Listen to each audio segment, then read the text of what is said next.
Hallo ihr liebe Leute, hier ist wieder der Yankee mit Let's Play Baldur's Gate 2 Schatten von Amn auf Pelzig.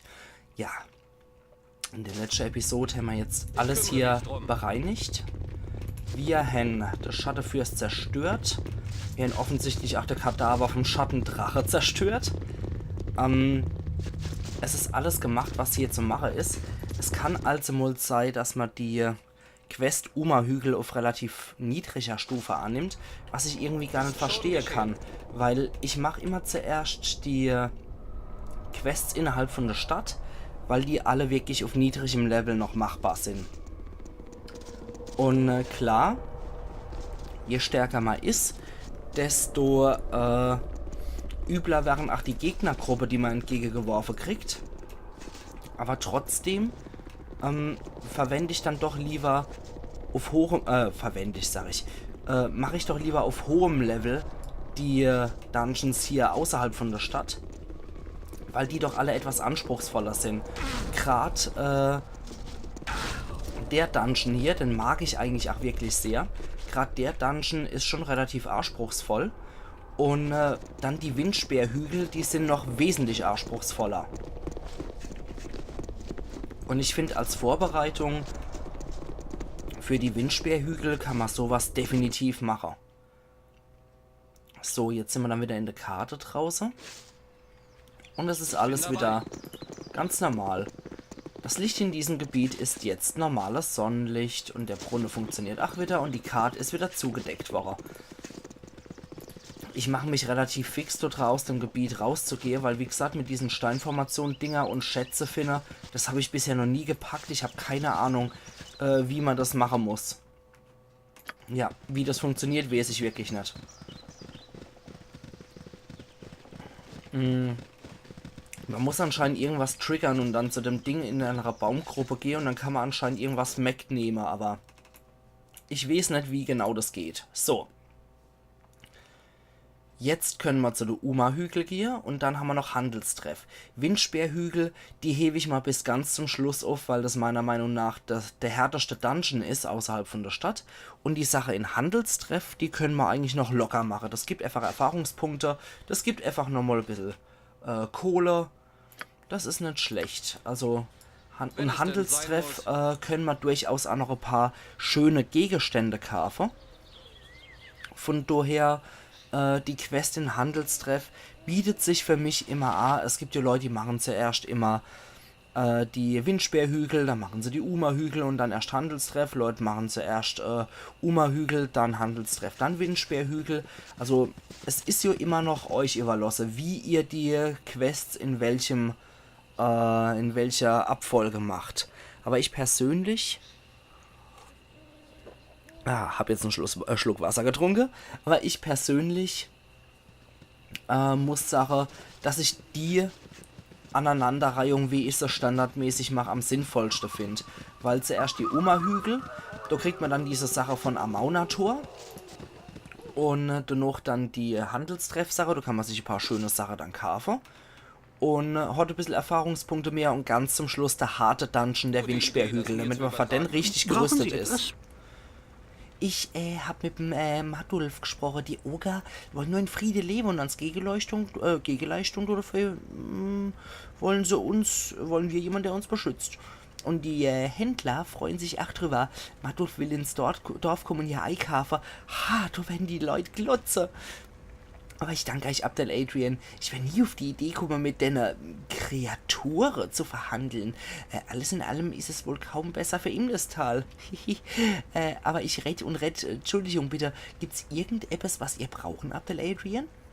Ich wollte euch nur mitteilen, dass ein Schattenfürst dafür verantwortlich war. Er hat von Mirella, eurer Waldläuferin, Besitz ergriffen. Die ist im gleichen Moment gestorben, in dem der Schatten vernichtet worden ist. Oh, das sind höchst erfreuliche Nachrichten. Vor allem, dass ihr Waldläuferin tot ist, ne? Traurig zwar, dass Mirella tot ist, aber wir sind euch sehr dafür dankbar, mein Fürst, dass ihr uns vor der Gefahr bewahrt habt. Wie abgemacht übergebe ich euch hier die Rüstung von meinem Vorfahre, die vom ersten Protektor. Die besteht aus Leder, aber ich bin sicher, dass mächtige Magie sie so stark wie ein Plattepanzer macht. Ich schätze, unser Geschäft sind wurde mit abgeschlossen. Ihr dankt, na, ich war ja Dienster. Ach, wenn's euer Söldnerseele nur ums Geld ging. Ich würde sofort ziehen, wenn ihr uns jetzt verlassen würden. Bezahlt habe ich euch jo, ne? Jetzt mal nicht so schnell. Das Geld, was ihr mir gegeben habt, das war nur Vorauszahlung. Ich erwarte mehr als nur uralt die Rüstung bezahlen mich, bevor ich urangenehm wäre.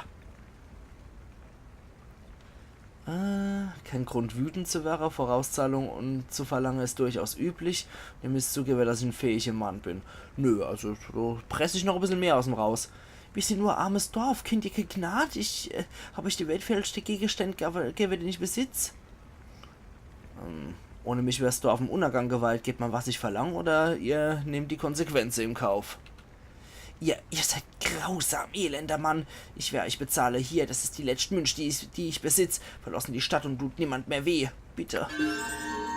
Der Ruf hat sogar noch um Ends verschlechtert. Das ist sehr schön. Einfach mal die Bauern nochmal ausgepresst. Man könnte hier eigentlich wirklich als Held herausgehen. Man könnte sagen, ich mache das total selbstlos. Scheint, als ob genug für alle da ist. Hehe, vielleicht muss ich euch ja doch nicht alle töten. Zumindest nicht so bald. So, unbeliebt auf 5 bin ich jetzt. Nicht schlecht. Also ich könnte wirklich sagen, ich mache das alles gratis und so weiter. Ich hätte nicht gedacht, Und dass ja, diese Gruppe fähig dann sein würde, mich zu erfreuen.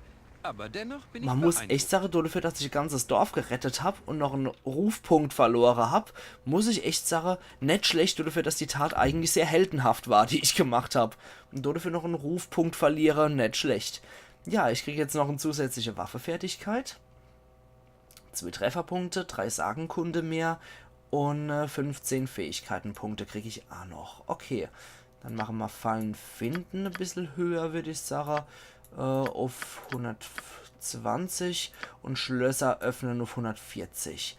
So, dann Langschwert können wir nicht erhöhen, Kurzschwert auch nicht, Katana auch nicht, Krummsäbel und Dolch ist Mist, Keule genauso, Kampfstäbe und Armbrust ist ach Quatsch, Kurzbogen, Wurfpfeil, Schleuder, 2 Hände, Kampfstil mit Waffe und Schild. Kampfstil mit 2 Waffen können wir noch machen. Mehr ist dann halt Anime drin. Okay. Ich bin nur wenig überzeugt, dass die Ehre hier auch nur eine winzige Bedeutung hat. Ich werde meine Augen offen halten und... Ja. Einen Moment kurz. Da bin ich wieder. Entschuldigung. Oh Mann. Kaum der Rede wert. Wenn mich so ein Husteranfall schüttelt, dann ist es leider so. Oh Mann. Schlimm, schlimm, schlimm. Okay, Ruf habe ich verschlechtert und da ist noch der Hansel übrig, der eklige Hauttyp. Garantiert keine besseren Preise. Okay, ja. Wirklich. Bei dem kann ich auch wirklich nur an die Hautrüstung dran. Das heißt, der verkauft mir auch nichts mehr. Die wievielte Stunde haben wir jetzt? 21. Stunde. Die Händler sind schon weg. Dann würde ich sagen, wir retten jetzt nochmal mit dem Wirt. Gehen hier nochmal schlafen und hauen dann ab. Ratten gab hier noch nie, So. darauf könnt ihr euch aber verlassen. Okay, zack, zack, zack. Edelmann. Raster. Sehr schön. Jetzt ist es 14 Uhr mittags. Und wir können hier noch Zeug verkaufen. Aber vorher... Nee, anscheinend doch nicht. Seid mir gegrüßt, Okay. Winterkunde. Die Götter mögen euch wohlgesonnen sein. Gut. Muss doch noch mal einen kurzen Cut machen. Sorry. Sorry, ihr liebe Leid. Das ist ja wirklich nicht absichtlich. Das tut mir echt leid. Machen wir 2 von den Dinger. Ich glaube, da brauchen wir so viele. Ja, das ist ja wie gesagt nicht absichtlich. Das ist... ich mache das... ich finde es ja selber furchtbar, du dann cutten zu müssen jedes Mal. Aber ich kann leider nichts davor. Ich hoffe, ich werde sehr schnell wieder gesund. Dann haben wir den Quatsch ach nie. So, dann Sternemantel können wir verkaufen. Das Ding hätte ich ganz gern identifiziert, die Lederrüstung. Das ist... Oh, Moment, das lesen wir dann nochmal selber richtig durch. So, was haben wir dann da noch? Da haben wir noch die Schwerter und Ionenstein. Da haben wir Gewitterbolze. Schwerter, Düsterklinge, Hellebarde. Nochmal Schwert. Bei ihr haben wir noch Schleuder plus 2 aus Dunkelkette, Hemd und der Trank der Einsicht. Hier sind noch jede Menge Dinger zum Verkaufen. Das. Und das. So, schön. Okay. Gerade mal gucken, ob die nicht einen Schriftrollebehälter hat. Ich hab's nämlich irgendwie so im Kopf gehabt. Na egal. Okay. Das da hier und das da hier. Und Geschenk der Nacht +5. Die Rüstung wurde einst von Shark gesegnet und hat eine lange und interessante Geschichte. Nur die besten aller Diebe waren je im Besitz dieser extrem stark verzauberten Rüstung. Die Essenz der Nacht wurde in diese dunkle Rüstung verwoben. Sie fühlt sich wie eine normale Rüstung an, hüllt den Träger aber in einen schützenden Mantel aus sich windenden Schatten. Erhält +20 auf dem Schatten verstecken. Rüstungsklasse 3. Eine Rüstungsklasse besser und 5% mehr. So. Das geht an den Chef und das können wir verkaufen. Einen Moment nochmal. Da bin ich wieder. Sorry. Alles, was ihr benötigt, Mann. könnt ihr wohl bei mir bekommen. Ich bin mir da ziemlich sicher. Die letzte Episode, die ich aufgenommen habe, war kein einziger Huster mit dabei. Und jetzt auf einmal. Mann, das ist echt heftig. Das ist heftig und hässlich. So. Okay, jetzt haben wir alles. Ah ja, das Ding können wir noch identifizieren und verkaufen. Guter Freund, ihr seid hier im Land der Händler. Ein wahres Paradies für jene, die genug klingende Münzen ihr eigen nennen. Ja, genau, so sieht's aus. Okay, jetzt können wir die Dinger noch verkaufen. Stab der Blitze. Brauchen wir eigentlich nie, den Quatsch. Und weg damit. So. Die habe ich einfach nur als Artdenke noch bei mir mit dabei. Wenn die irgendwann stören sollten, dann fliegen sie weg. So, okay. Dann haben wir soweit alles. Ich mag jetzt trotzdem nur bei der Händlerei Ihr werdet gucken. in ganz am garantiert keine besseren Preise finden. Wirklich? So. Habt ihr Schriftrollebehälter? Anscheinend nicht. Nee. Okay. Na gut. Dann ist dem halt so. Dann gehen wir jetzt erstmal nach Handelstreff. So, die dumm. Und ab noch Handelstreff.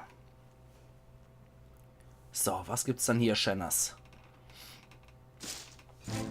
12 Stunden waren wir unterwegs. Wir sind nachts um 2 dort und müssen erstmal gegen wilde Tiger, große Spinner und Schreckenswölfe kämpfen. So. Okay. Geschehen. Einen guten Tag. Hauptmann der Miliz. Halt! Handelstreff ist derzeit kein sicherer Ort für Fremde. Wenn ihr Geschäfte zu erledigen habt, rate ich euch, dorthin zurückzukehren, wo ihr herkommt. Was ist denn hier vorgefallen? Warum wurden all die Tiere abgeschlachtet? Ja. Wir kämpfen nicht gegen die Waldtiere, um unsere Kampffertigkeiten zu verbessern. Ich bin der Hauptmann der Miliz in Handelstreff und die Stadt ist wochenlang von den Kreaturen belagert worden. Die kommen in Welle und nur mit bloßen Händen können wir sie kaum aufhalten. Wir können es nicht mal erklären. Es ist, als ob die Bestie uns aus unserer Häuser vertreiben wollen. Einen Moment bitte nochmal. Weiter geht's. So. Niemand ist mehr sicher in Handelstreff. Viele verfallen in Panik. Sie beschuldigen die Druide. Und somit ist momentan kein Druide oder Außenstehende in der Stadt willkommen. Ich warne euch jetzt letztes Mal, Kern um, wenn ihr nichts Wichtiges hier zu erledigen habt. Es ist ein gefährlicher Ort für Fremde. Ach, ich kann mir noch eine Lösung so, oder? Hilfe wird zu dem Zeitpunkt willkommen die Erleichterung, obwohl ich mir nicht vorstellen kann, wie ihr uns unterstützen könnten. Wir kämpfen gegen den Aufstand von Mutter Natur höchstpersönlich. Aber wenn ihr es ernst meint, gehen weiter und betreten die Stadt. Suchen ins Haus vom Hohehändler, Fürst Logan Copreth. Er kann euch mehr erzählen als ich. Aber geben Acht, Fremder. Die Stadtbevölkerung steht Außenstehende zurzeit misstrauisch gegenüber. Die beschuldigen die Druide für ihr Misere und betrachten Fremde als Spione und Diener von der Druide. Ich selbst will darüber zu dem Zeitpunkt nicht urteilen, aber ich werde jede Hilfe annehmen, die wir kriegen können. Ich hieße euch in Handelstreff willkommen. Okay. Wichtig ist dann auch noch hier die Gegend, weil Handelstreff steht derzeit noch unter einem Handelsembargo, die diese lustige Geselle hier verursacht haben. Takwi. Wenn ihr mir ein kleines Zähnchen vorführe, sterblicher Mann, ich find's schön, wie Eier formen sich winden und krümmen. Das erinnert mich so an die Gianni zu Hause. Okay, du kranker Bastard. Nein.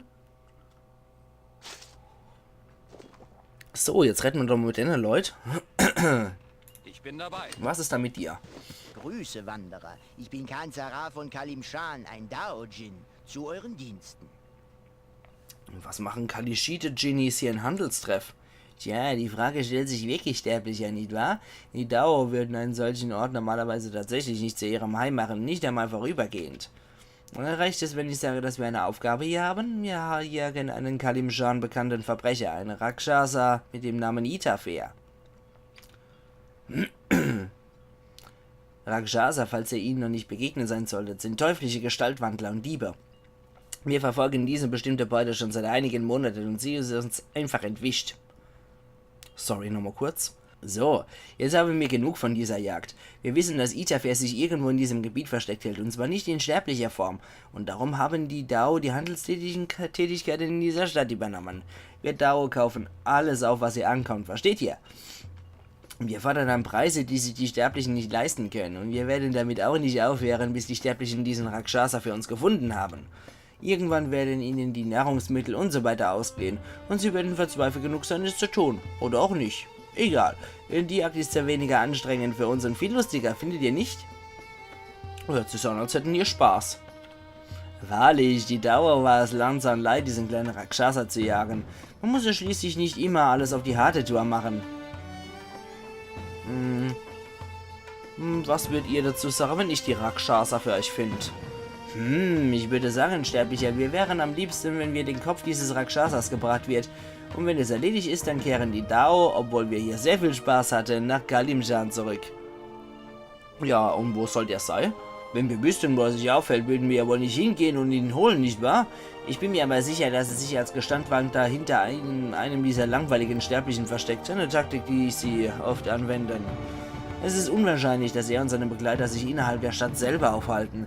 Der Appetit und die Vorlieben der Rakshasa würden es ihnen unmöglich machen, sich lange unter euresgleichen zu verstecken. Aber wir sind uns sicher, dass er sich hier irgendwo in der Gegend aufhält. Vielleicht hat er sich irgendwo versteckt oder macht Jagd auf euch Sterbliche, wie die Rakshasas eben zu tun pflegen. Aber wer weiß das schon, er kann überall sein. Warum, kleiner Sterblicher, habt ihr vor, uns Itafers Kopf zu bringen und damit unseren Aufenthalt in diesem langweiligen Kaff zu beenden? Wir freuen uns schon darauf, dass ein Sterblicher diese Angelegenheit endlich abschließt.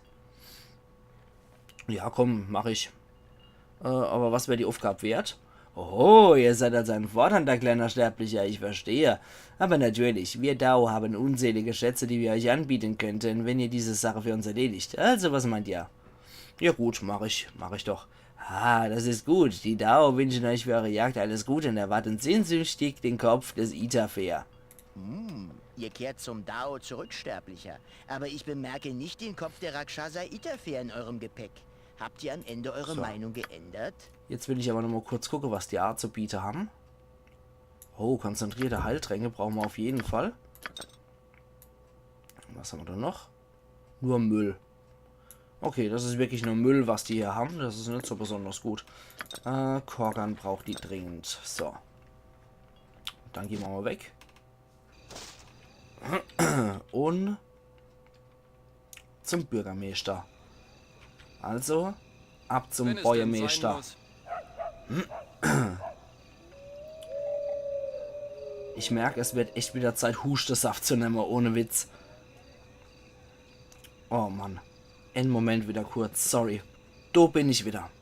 Sorry. Mann. Es tut mir echt leid, dass die Episode heute so viele Cuts drin hat. Es ist wirklich nicht schön. Und es tut mir tierisch leid. Ich werde jetzt auch wirklich nur noch die Episode heute machen.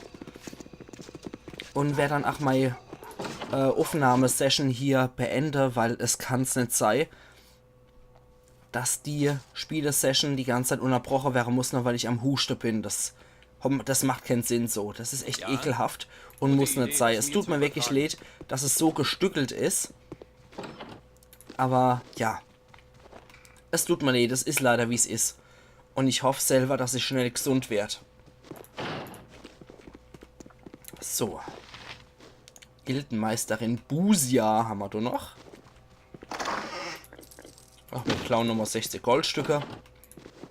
Ich weiß, die Leute hier sind misstrauisch, aber trotzdem. Wir klauen erstmal, was eine nied- und nagelfest ist, wie sich das gehört.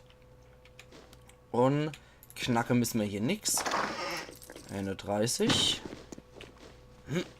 Und... Identifizieren Rolle und konzentrierte Heiltränke. Sehr schön. Nehme ich gern.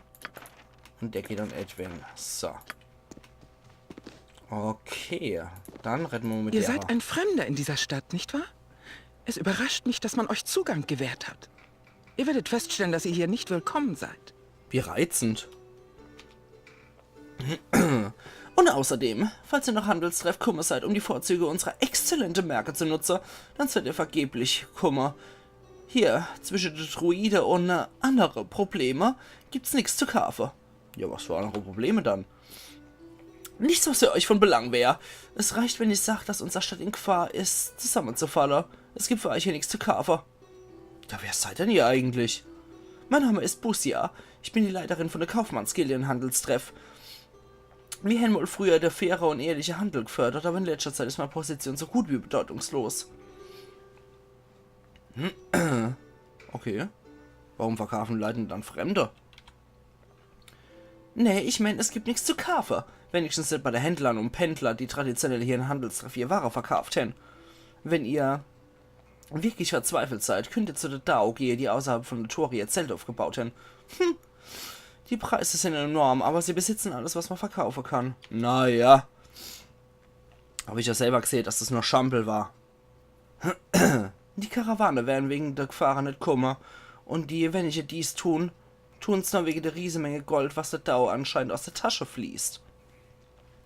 Kurzer Moment nochmal, sorry. Ja, was kann man da noch machen? Ist mir eigentlich egal, um ehrlich zu sein, wir haben ja alles rausgefunden. Wie ihr meint, ja. Jetzt reden wir erstmal mit dem Herrn Baron hier. So, also erstmal zum Bäuermeister hier. Aber erstmal flattern, was er hier hat. Das ist ein hoher Händler Logan Zwache und du bist hoher Händler Logan Copreth. Hoher Händler, ja, das muss er mit wundern. Ein Unsichtbarkeitstrank, den nehmen wir doch auch liebend gern. Ja, hoher Händler muss ihm auch nicht wundern bei der Stadt. So. Seid abermals gegrüßt. Ich habe euch mit dem gezückter Waffe empfangen, weil ich euer Art misstraue. Wir sind hier sehr vorsichtig mit Fremden, vor allem wenn sie so ausgerüstet sind wie ihr. Ich bin Fürst Logan Copreth, hoher Händler. Ei, Abdel Adrian, aber du siehst eher aus wie ein Krieger als ein hoher Händler. Also bleibt meiner Familie ein Anführer zur Stelle und ich habe mein Bestes gemacht. Unsere Ware beispielsweise sind die best ausgebildetsten in der Region. Die schützen all die, die es verdienen. Okay. Ja, du hast nichts von mir zu befürchten, noch nicht. Charakterstärke ist etwas Bewundernswertes und ihr seid willkommen, solange ihr euch benehmt. Wir werden belagert, aber noch haben wir es nicht verlernt, Fremden durch schuldige Respekt entgegenzubringen. Okay. Vielleicht kann ich ihr unterstützen. Handelstreff gibt es hier schon seit Generationen. Doch jetzt werden wir auf die schlimmste Art schikaniert.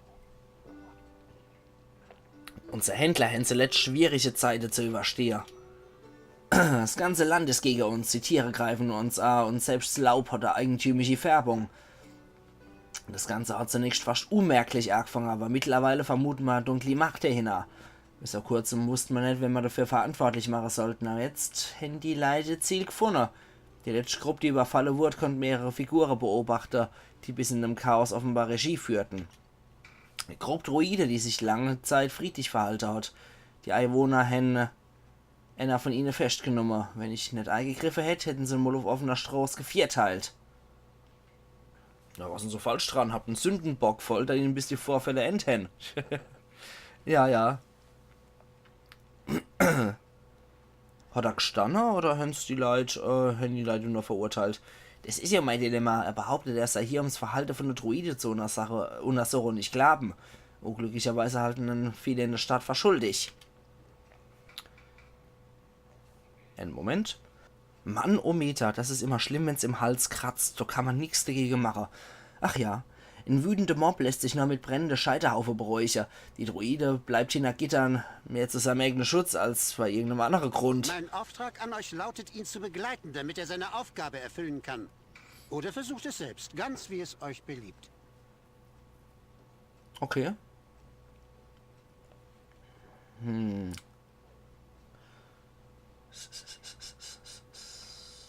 Brauchen wir noch eine Belohnung.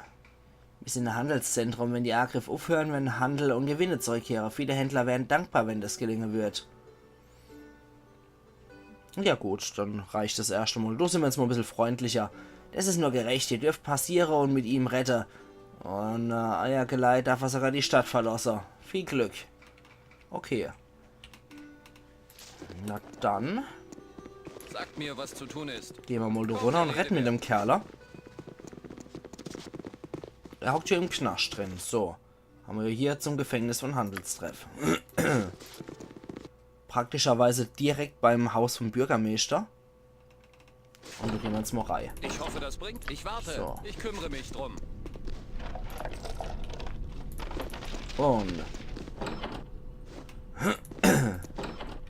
Manometer, wenn Räusper nichts mehr bringt, das ist immer schlimm.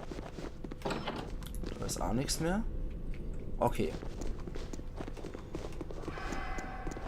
Also dann. Los zu ihm. So. Okay. Seid mir gegrüßt. Glück auf. Mein Name ist Zernt, obwohl eine Vorstellung nach all dem Aufruhr, den ich verursacht habe, eigentlich überflüssig ist. Der klingt schon, als wäre er arrogant, oder? Ihr machen einen halbwegs vertrauenswürdigen Eindruck. Seid ihr Freunde von dem reizenden Fürst Coprith? Meine Freunde unter der Händler sind ziemlich Ragsät.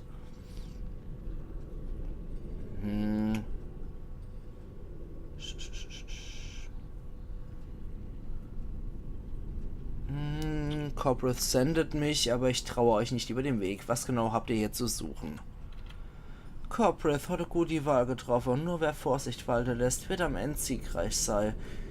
Ich werde mich bemühen, euch alles zu erzählen, was ich weiß, aber ich habe nicht viel Zeit, Informationen auszusammeln. Ich bin Zernt, wie gesagt. Der Norde hat mich hierher entsandt, um rauszufinden, warum der Druide-Order von der Region die Verbindung zur traditionellen Hierarchie gekappt hat. Soll schon mal vorkommen sein, aber die Angriffe bereiten mir große Sorge. Derlei führt zu noch größerem Unrecht und irgendwann werden die Leute um sich schlagen wie ein Tier, die man in die Ecke drängt hat. Ich kenne viele Druiden in der Region, sie würden so Aktionen niemals unterstützen. Ich habe den Verdacht, dass hier ein Führungswechsel stattgefunden haben muss. Es ist die Pflicht von jedem Druide, den neuen Anführer zu ermitteln und herauszufinden, ob alles zum Wohle der Natur geschieht. Die Angriffe auf die Händler aber beunruhigen mich in hohem Maß. Ich käme auch alle zurecht. Und doch ist mir der Rückhalt von einer Gruppe lieber. Einer Gruppe, die durchaus auch von meinen Diensten profitieren könnt. Seid ihr bereit für die Aufgabe? Eigentlich will ich ihn nicht haben. Das ist nämlich ebenso von Interesse wie eure Gesellschaft. Ebenso wenig von Interesse wie eure Gesellschaft. Seht zu, dass ihr Land gewinnt. Machen wir das. Wie ist da? Ihr macht die Aufgaben nur schwieriger. Vielleicht mag die Lösung um Druide vorbehalten bleiben, aber ich sehe keinen Grund, warum Außerstehende nicht zur Lösung vom Problem beitragen sollten. Soll ich es allein bewerkstelligen müssen, kostet es mich halt weitaus mehr Zeit. Hier auf eurer Karte befindet sich der Hain, nur für den Fall, dass ihr eure Meinung ändert. Überlegen es euch. Leben wohl bis dort hier. Ja, das ist ja alles kein Thema. Ich will ja eigentlich... Ihr müsst eure Gruppe... Ich will ja auch das Problem machen. Löser. Nicht machen. Ich will das Problem durchaus lösen. Aber ich will halt den Typ nicht in meiner Gruppe haben. Das ist ja alles schön und gut. Nur, wie gesagt, den Kerl, den kann ich verzichten. So, jetzt rette ich nochmal mit dem Chef hier. Seid abermals gegrüßt. Okay. Alles, was dem Druide hilft, hilft auch uns. Seht zu, dass er erfolgreich ist. Ich danke schon jetzt für die Bemühungen. Sagt mir, was gute Idee. Na gut, dann gehen wir mal hier und unterstützen dem guten Zernt bei seiner Mission. So. Komm, der Rede Ihr wert. seid ein Huch. absonderliches Volk, dass ihr euch hier herumtreibt. Fürst Kellon Menold. Ja, du halt, ich bin mit der Ich Sprecher. fürchte, es kommen finstere Zeiten auf uns zu. Ihr seid also der Söldner, den Logan angeheuert hat, um uns zu retten. Seid ihr in der Lage, die Druide zu besiegen? Woher weißt du das dann? Das war nur kürzlich. Diejenige mit Geld, die Macht. die mit Macht kennen, so Informationen und problemlos beschaffe. Samir, was wollt unser adlicher Logan von euch? Geht dich doch nichts an? Zügelt euer Zungen, Jüngling, wenn ihr mit höher gestellte Persönlichkeiten sprechen. Ich bin Fürst Kellon Menol, zukünftiger Hoherhändler von der Stadt. Ja, weißt du schon der Logan davor? Ich werde bald Hoherhändler sei. Alle, die in der Stadt Macht besitzen, stehen hinter mir. Logans Tage sind gezählt. Was hat euch gebetet zu tun? Na, das geht dich nach wie vor nichts an, du ekliges Vieh. Vielleicht seid ihr es also... Seid also eher ihr, der die gefährliche Luftsprünge seiner Zunge zügeln sollte. Aus dem Weg. Undankbares Bauernpack, ihr wisst, wo euer Platz in der Welt ist. Das ist besser, wenn ihr nicht für mich arbeiten. Abschaum. Puh. Habe ich euch je erzählt, wie es dazu kam, dass ich aus dem Unterreich floh? Heieiei, das auch noch. Nee, habt ihr noch nicht. Ich habe die Spinnenkönigin eine Ewigkeit lang verehrt. Länger als ihr lebt, aber es kam eine Zeit, in der mein Glaube an Lolth verschwunden ist. Ich habe als Kind versagt. Baby. Also Kind, Baby sterben sollt. Es hat Lolth nicht stärker oder einflussreicher gemacht oder zu einer höheren Göttin gemacht. An dem Tag habe ich meine Überzeugung verloren. Einer von den niedrigen Priesterinnen hat bei Zögern bemerkt und hat das Leben vom Baby genommen. Gierig drauf, meinen Platz zu erringen und Lolths Gunst zu gewinnen. Oh Gott.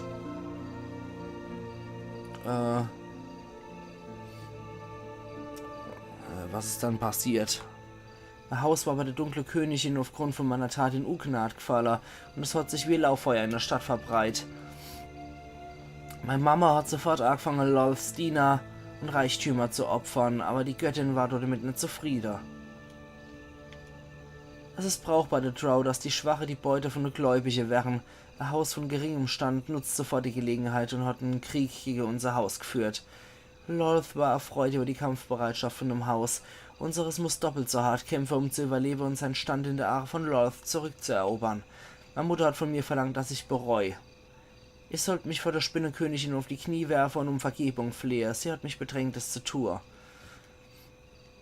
Aber ich habe mich geweigert. Meine Königin hat mich arg gewidert. Ich habe den Namen von meiner Mama verflucht und habe so mein ganzes Haus in Gefahr gebracht. In meiner Naivität habe ich gedacht, dass ich meine Tat überleben würde. Hast du ja offensichtlich überlebt. Was ist dann passiert?